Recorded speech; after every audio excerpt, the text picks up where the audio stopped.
Hello everyone. हम पढ़ रहे थे चैप्टर नंबर 5 फ्रिक्शन। आज हमें स्टार्ट करना था मेथड्स ऑफ इंक्रीजिंग फ्रिक्शन। तो स्टार्ट करते हैं। सबसे पहले हमारे पास अलग अलग मेथड्स होते हैं फ्रिक्शन को इंक्रीज करने के लिए। फर्स्ट मेथड होता है, हमने देखे हैं जो गाड़ियों के टायर्स होते हैं और हमारे शूज के जो सोल्स होते हैं, इनमें अलग अलग तरीके के पैटर्न्स बने होते हैं। जरूरी नहीं है सेम हो, किसी भी तरीके के अलग अलग पैटर्न्स बने होते हैं। तो इन पैटर्न्स को हम ट्रेड्स या फिर ग्रूव्स कहते हैं।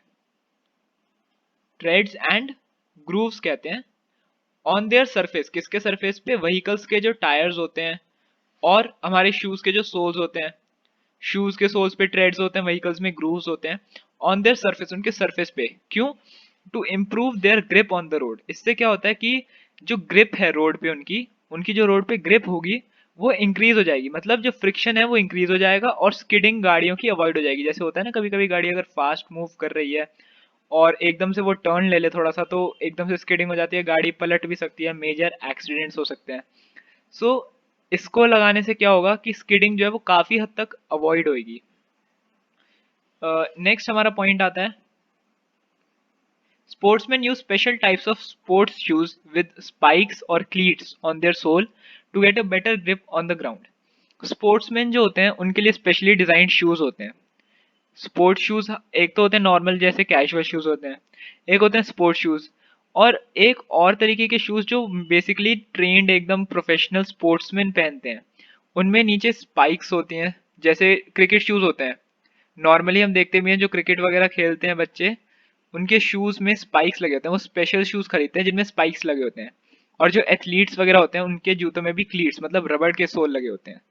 तो ये क्यों लगाते हैं? इनको लगाने से क्या होता है, फ्रिक्शन जो है उनके पैरों में और जो उनके पैरों के और ग्राउंड के बीच में जो फ्रिक्शन है वो इंक्रीज हो जाता है। और उस फ्रिक्शन के इंक्रीज होने की वजह से वो इजीली मूव कर सकते हैं without any fear of falling. क्योंकि उन्हें तेज भागना होता है ज्यादातर कंडीशंस में, तो तेज भागने की वजह से वो फॉल ना, मतलब गिर ना जाए। तो इसलिए उनके बीच में जो फ्रिक्शन है वो इंक्रीज करना पड़ता है। तो फ्रिक्शन इंक्रीज करने के लिए हम शूज के नीचे स्पाइक्स और क्लीट्स बना लगा देते हैं और वो बन जाते हैं special shoes for sportsman. Next हमारा आता है, gymnast often apply some coarse substance. Coarse substance जैसे चॉक पाउडर, व्हाइट कलर का आप देखते हो अगर आपने कॉमनवेल्थ गेम्स या कोई भी ऐसे ओलंपिक्स देखे हैं, तो उसमें जो जिमनास्ट्स होते हैं वो अपने हाथों पे एक व्हाइट कलर का पाउडर लगाते हैं, ज्यादातर वो चॉक पाउडर होता है। तो उसमें क्या होता है कि अपने हाथों की वो फ्रिक्शन इंक्रीज कर लेते हैं। उन्हें क्या करना होता है, जिमनास्ट्स को बार के ऊपर अलग अलग स्टंट्स, हम कह सकते हैं अलग अलग एक्टिविटीज परफॉर्म करनी होती है, तो उनका हाथ उससे स्लिप ना हो, इसलिए वो एक ऐसे कोर्स सब्सटेंस का यूज करते हैं। सिमिलरली जो कबड्डी हम प्रो कबड्डी तो नहीं, जैसे हम नॉर्मली अगर कबड्डी खेलते हैं तो हम मिट्टी में मतलब ऐसे सॉइल में अपने हाथ रगड़ लेते हैं। उससे क्या होता है, हमारे हाथों का फ्रिक्शन इंक्रीज हो जाता है, जिससे हम दूसरे अपोनेंट को इजीली ग्रैब कर सकें, मतलब उसे पकड़ सकें अच्छे से, वो हमारे हाथों से छूट ना जाए। तो ये हो गया चौक पाउडर का, मतलब ये थर्ड पॉइंट हो गया हमारा। यहाँ पे मेथड्स ऑफ इंक्रीजिंग फ्रिक्शन खत्म हो जाते हैं। तीन मेथड्स हमने पढ़ लिए। फर्स्ट मेथड क्या था, ग्रूव्स और ट्रीज लगाना टायर्स में, उससे फ्रिक्शन इंक्रीज हो जाता है टायर्स में, गाड़ियों में। स्पोर्ट्समैन के शूज के नीचे स्पेशल स्पाइक्स या क्लीट्स लगे रहते हैं ताकि उन पे बेटर ग्रिप बने ग्राउंड की। और जिमनास्ट जो होते हैं वो कोर्स सब्सटेंस लगाते हैं अपने हाथों में ताकि वो अच्छे से बार्स के ऊपर क्लाइंब कर सकें, अलग अलग चीजें कर सकें। नेक्स्ट हमारा आता है मेथड्स ऑफ रिड्यूसिंग फ्रिक्शन। तो फ्रिक्शन को हम फॉलोइंग वेज में रिड्यूस कर सकते हैं। फर्स्ट होता है पॉलिशिंग। हमने लास्ट वीडियो में पढ़ा था कि फ्रिक्शन होता है ड्यू टू अनइवन सरफेसेस। तो पॉलिशिंग एक बहुत ही बेसिक सा एक प्रोसेस है। उसमें क्या होता है, मान लो ये सरफेस है, रफ सरफेस है ये एक। अब इस रफ सरफेस पे अगर हम ऐसे पॉलिशिंग कर दें, मान लो ये पॉलिशिंग हमने कर दी इसके ऊपर, रफ सरफेस के ऊपर, तो ये कैसा हो जाएगा, इसके जो ये वाली चीज है, ये वाली जो अप्स एंड डाउन्स है इसमें, अगर हम इसे पॉलिश कर देंगे तो ये ऊपर वाली चीजें ये सारी हट जाएंगी, ये ऐसे हट जाएगी, ऊपर वाली चीज जो है वो हट जाएगी और नीचे हमारे पास कुछ ऐसी चीज बचेगी। ये कुछ इस तरीके से ऐसे बच जाएगा। अब इसमें क्या हुआ, अप्स एंड डाउन्स इसके बहुत कम हो गए, मतलब नेग्लिजिबली हो गए। इंटरलॉकिंग होगी नहीं और फ्रिक्शन कम हो जाएगा। मतलब मैंने क्या बताया, पॉलिशिंग से जो ये अप्स एंड डाउन्स है, हम इसकी पॉलिशिंग करेंगे तो ये ऊपर वाले जो चीजें हैं ये हट जाएंगी, काफी हद तक नीचे आ जाएगा ये, तो ये कुछ ऐसा हो जाएगा, बहुत कम हो जाएगी। अप्स एंड डाउन्स जो है वो बहुत कम हो जाएंगे ड्यू टू पॉलिशिंग। काफ़ी इजी मेथड है, इजीली याद रह जाएगा। नेक्स्ट हमारा आता है पॉलिशिंग के बाद, मतलब इसे पढ़ लेते हैं। The roughness of a surface decreases on polishing. Polishing पे सरफेस की जो रफनेस है वो कम हो जाती है। Surface become smooth and friction reduces. Surface जो है वो स्मूथ हो जाता है बहुत ज़्यादा, और फ्रिक्शन स्मूथ सरफेसेस पे रिड्यूस हो जाती है। सैंड पेपर एक तरीके का पेपर होता है जो थोड़ा रफ होता है। जब हम उससे किसी चीज़ को पॉलिश करते हैं तो उसके ऊपर की जो वो परत है वो एकदम स्मूथ हो जाती है। तो सैंड पेपर का भी हम यूज़ करते हैं पॉलिशिंग के लिए। सेकेंड पॉइंट अब हमारा आता है ल्यूब्रिकेशन। ल्यूब्रिकेशन में बेसिकली क्या होता है कि हम ऑयल या फिर ऑयल लाइक सब्सटेंसेस को यूज़ करते हैं फ्रिक्शन को रिड्यूस करने के लिए। ये मशीन के बेसिक्स पार्ट्स में यूज़ होता है। जो मशीन्स वगैरह होती है उसमें काफ़ी बार जंग, मतलब कुछ पार्ट्स जैसे अटक जाते हैं, तो हम उसमें ल्यूब्रिकेशन करते हैं। ल्यूब्रिकेशन मतलब ल्यूब्रिकेटिंग ऑयल डालते हैं उसके अंदर, जिससे उसके पार्ट्स स्मूथली चलें। अगर घरों में भी आपने अगर कभी देखा होगा कि अगर कभी कुंडी वगैरह कहीं अटक जाती है, जैसे दरवाजे की अगर कुंडी थोड़ी अटक जाती है, तो हम क्या करते हैं उसके अंदर तेल डाल देते हैं। उससे क्या होता है, फ्रिक्शन कम हो जाता है और वो इजीली बंद और खुल जाती है। सिमिलरली अगर कोई दरवाजे जो है हमारे घर के, अगर वो आवाज़ कर रहे हैं, तो हम क्या करेंगे, अगर उनके ऊपर हम तेल लगा देंगे तो वो जो उसके साइड में जो स्क्रूज वगैरह लगे हुए हैं, जो नट्स लगे हुए हैं, उनके बीच में फ्रिक्शन जो है वो कम हो जाएगा और वो बिना आवाज़ के खुलेंगे। अब ये ल्यूब्रिके जो ऑयल्स होते हैं ये तीन तरीके के होते हैं, लिक्विड, सेमी लिक्विड्स और सॉलिड। लिक्विड होते हैं लाइक ऑयल्स, नॉर्मल जो ऑयल्स होते हैं। सेमी लिक्विड होती है ग्रीस। ग्रीस एक चिपचिपी सी थोड़ी सी सॉलिड होती है, थोड़ी सी लिक्विड तरीके की एक सब्सटेंस होता है। और फिर आते हैं सॉलिड, जैसे टैल्कम पाउडर, जो नॉर्मल हम पाउडर यूज करते हैं घरों में, वही टैल्कम पाउडर। ऑयलिंग और ग्रीसिंग इन मशीन्स में क्या होता है, result in less wear and tear and hence less energy wastage. Wear and tear machine के पार्ट्स का कम होता है और इसलिए एनर्जी भी कम वेस्ट होती है, मतलब वो पार्ट्स इजीली मूव करने लग जाते हैं। लेकिन कभी कभी क्या होता है, कुछ मशीन्स हमारे पास ऐसी होती हैं कि हम उनके अंदर ऑयलिंग नहीं कर सकते। अब ऑयलिंग नहीं कर सकते तो हम क्या करते हैं, प्योर या फिर कंप्रेस्ड एयर उसके अंदर डालते हैं। जैसे आप समझना, अगर ये हमारे पास एक ऐसे एक डायग्राम, मतलब ये है ऐसे ही, ये मैंने डायग्राम बनाया था। अब क्या होगा कि अगर इंटरलॉकिंग होने से पहले ही इसके अंदर हम एयर कुशन डाल देंगे, मतलब एयर डाल देंगे। अब जब हम एयर डाल देंगे तो इसमें ये एयर टाइट हो जाएगा, ये पूरी तरह से मिलेगा नहीं, इसके बीच में गैप रह जाएगा। ये कुछ ऐसे रहेगा, इसके बीच में गैप रहेगा थोड़ा सा, बहुत माइन्यूट सा। तो इससे क्या होगा, फ्रिक्शन जो है वो काफ़ी हद तक रिड्यूस हो जाएगा। तो हम हर जगह ऑयल का यूज़ नहीं, ऑयल में भी यही प्रिंसिपल होता है कि यहाँ पे ऑयल चला जाता है बीच में।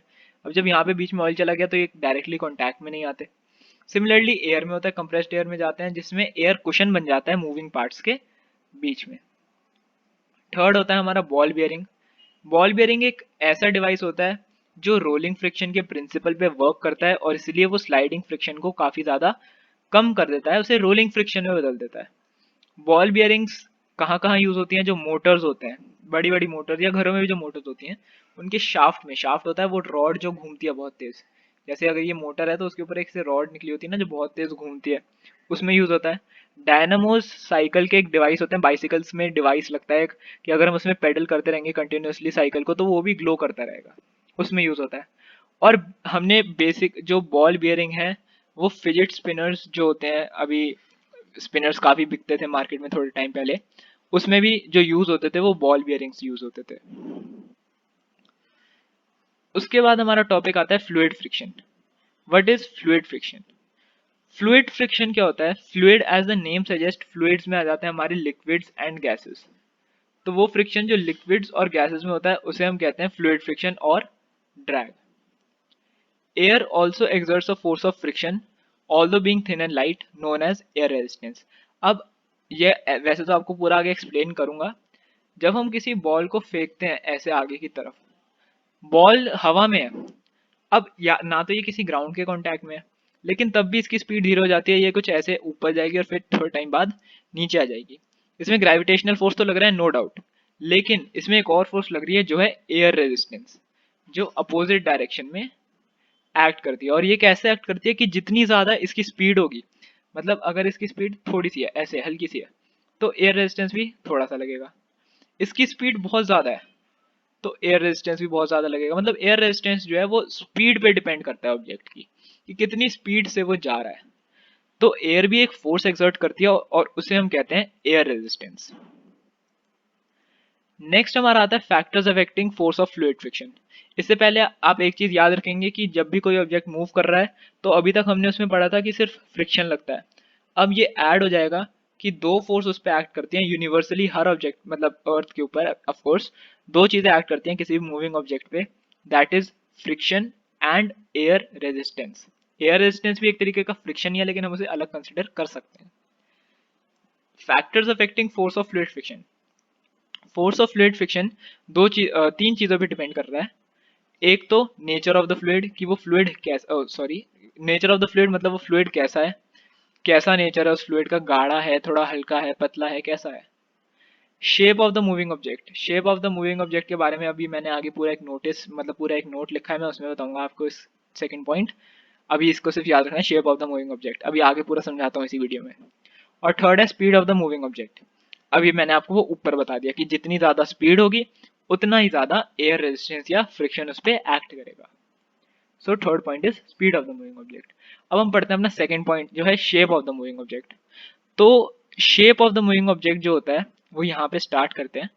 कुछ ऑब्जेक्ट्स ऐसे होते हैं जिनकी शेप स्ट्रीमलाइंड होती है। स्ट्रीमलाइंड का क्या मतलब होता है, जैसे ऑब्जेक्ट्स नहीं, चलो स्टार्टिंग से लाइन बाय लाइन ही पढ़ते हैं, सिर्फ ऑब्जेक्ट्स नहीं, ऑर्गेनिजम्स भी होते हैं जिनकी कुछ ऐसी शेप होती है, कुछ ऐसे पर्टिकुलर डिजाइन या शेप होती है कि एयर जो है वो उनके ऊपर से स्मूथली फ्लो कर जाती है। मतलब जैसे ये अगर वो ऑब्जेक्ट ऐसे जा रहे हैं ना तो एयर रेजिस्टेंस उन पे सीधा नहीं टकराती, एयर रेजिस्टेंस क्या करती है वो ऐसे मूव कर जाती है, ऐसे उनके ऊपर से स्मूथली मूव कर जाएगी, उसे ज्यादा फोर्स महसूस नहीं होगी।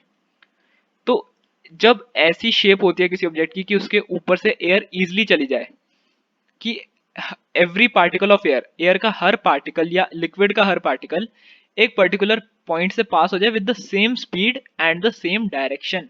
मतलब ये एक ऑब्जेक्ट है, इसकी एक स्पेशल शेप है, वो शेप मैं आगे बताता हूँ।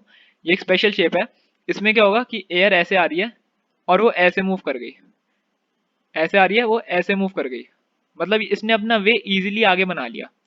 ऐसे एयर आ रही है, वो ऐसे चली गई, सेम स्पीड, एयर की स्पीड में भी कोई फर्क नहीं पड़ा। तो इसे हम कहते हैं स्ट्रीमलाइन शेप। इस पर्टिकुलर शेप को हम कहते हैं स्ट्रीमलाइन शेप, और इस फ्लो को हम कहते हैं स्ट्रीमलाइन फ्लो। जो एयर पार्टिकल है वो सेम स्पीड एंड डायरेक्शन से मूव करे, इस फ्लो को हम कहते हैं स्ट्रीमलाइन फ्लो। और जिन ऑब्जेक्ट्स में ये प्रॉपर्टी होती है उसे हम कहते हैं, उन्हें हम कहते हैं स्ट्रीमलाइंड बॉडीज। स्ट्रीमलाइंड ये एक ही वर्ड है, स्ट्रीमलाइंड बॉडीज। अब इस वाले डायग्राम से आपको ज्यादा अच्छे से समझ आ जाएगा मैं क्या बताना चाह रहा हूँ आपको। स्ट्रीमलाइंड शेप होती है ये ये है स्ट्रीमलाइन शेप, और ये है एक नॉर्मल शेप। कोई भी ऑब्जेक्ट, बॉल ले ली हमने, नॉर्मल जो नॉर्मल सड़कों पे गाड़ियां चलती हैं वो ले ली, जो थोड़ी सस्ती होती हैं ऑफ कोर्स। तो उसमें क्या होता है, जो ये बहुत ही बड़ा ये होता है कि जो सस्ती गाड़ियां होती है उनकी जो, और जो महंगी गाड़ियां होती है उनमें शेप में बहुत डिफरेंस होता है। तो वो स्ट्रीमलाइन की वजह से ही होता है। जैसे ही अगर कोई शेप स्ट्रीमलाइन हो जाती है ना, उसकी कॉस्ट बहुत ज्यादा बढ़ जाती है। ये एक नॉर्मल ऐसे एक कार है, इसमें क्या होगा, डायरेक्ट एयर रेजिस्टेंस होगी, ये एयर डायरेक्ट इसके सरफेस पे ऐसे टकराएगी, एयर की स्पीड तो कम हो ही गई वहां पे, उसने डायरेक्ट कॉलिजन किया, और उस एयर के फोर्स की वजह से इस गाड़ी की स्पीड भी कम हो जाएगी, एयर फ्रिक्शन उस पर लगे, एयर रेजिस्टेंस उस पर लगेगी। लेकिन अब अगर किसी की स्ट्रीमलाइन बॉडी है, जैसे जो आप रेसिंग कार्स देखते हैं ना, प्योर एकदम जो रेसिंग कार्स होती हैं जो लो लेवल होती हैं और उनकी अलग सी शेप होती है कोई, वो होती है स्ट्रीमलाइन शेप। उसमें क्या होता है, एयर ऐसे मूव कर जाती है, वो डायरेक्ट क्या करती है, वो ऐसे डायरेक्ट जो इस, जैसे इस केस में ये डायरेक्ट ऐसे टकरा गई थी, वो इस केस में ऐसे डायरेक्ट नहीं टकराती, वो क्या करती है, वो ऐसे मूव कर जाती है। ये मैंने पेन से पहले इंडिकेट कर रखा है, ये ऐसे इंडिकेट, ये ऐसे मूव कर जाती हैं सेम स्पीड सेम डायरेक्शन में। ये इसे इजीली कट करता हुआ आगे निकल जाता है, ये इजीली उन्हें कट कर देता है। तो इससे क्या होता है, जो फ्रिक्शन है वो रिड्यूस हो जाती है और स्पीड कार की या किसी भी चीज की इंक्रीज हो जाती है। स्ट्रीमलाइन शेप हम ऑब्जेक्ट्स में, एरोप्लेन्स में देखते हैं, जेट्स में देखते हैं, और अभी मैंने आपको कार्स का एग्जाम्पल बताया उसमें देखते हैं। शिप्स वगैरह भी स्ट्रीमलाइंड होती हैं ताकि वो वाटर के फ्लो को इजीली कट कर सकें। और नेचुरली हम देखें तो जो फिशेज हैं या फिर जो बर्ड्स हैं, उनकी नेचुरली स्ट्रीमलाइन शेप ही होती है, क्योंकि उन्हें बहुत ज़्यादा हाई एयर प्रेशर को और हाई लिक्विड प्रेशर, वाटर का जो प्रेशर होता है फिशेज के लिए नीचे, उनको कट करना होता है। इसीलिए उनकी जो स्ट्रीमलाइन, उनकी जो शेप होती है वो ऑलरेडी स्ट्रीमलाइंड ही होती है। यहाँ पे हमने इसकी थ्योरी खत्म कर ली। आई होप आपको ये समझ आ गया होगा सब कुछ। आप इसे पूरा एक बार याद कर लेना, पूरा पढ़ लेना अच्छे से, और इसके बाद हम नेक्स्ट वीडियो में इसके text book exercise question start कर देंगे।